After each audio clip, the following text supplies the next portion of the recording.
On the outskirts of a quiet town where the hills met the sky lived Grandpa Ray.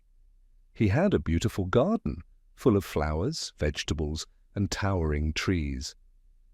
Every morning he would water the plants and talk to them as if they were his old friends. One summer his grandson Oliver came to stay with him. Oliver was a bright boy but often felt upset whenever he compared himself to others.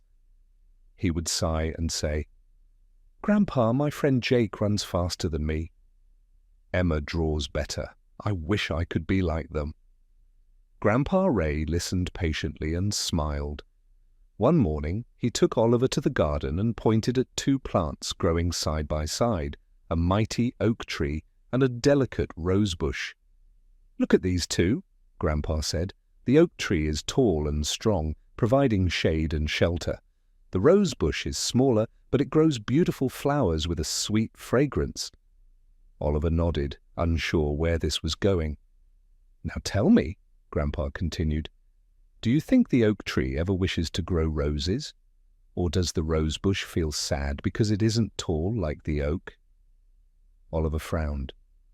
"Well, no, they're just different." "Exactly," Grandpa said.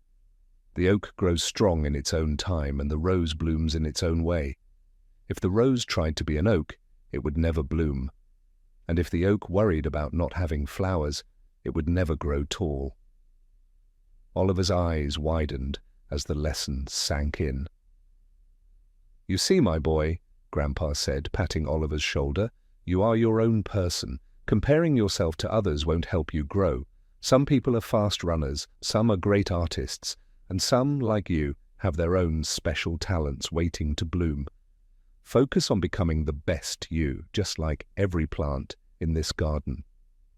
From that day on, Oliver stopped comparing himself to others.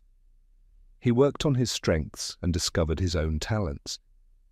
Years later, he became a great writer, sharing stories that inspired others, just like his grandpa once inspired him. And just like the oak and the rose, he flourished in his own way.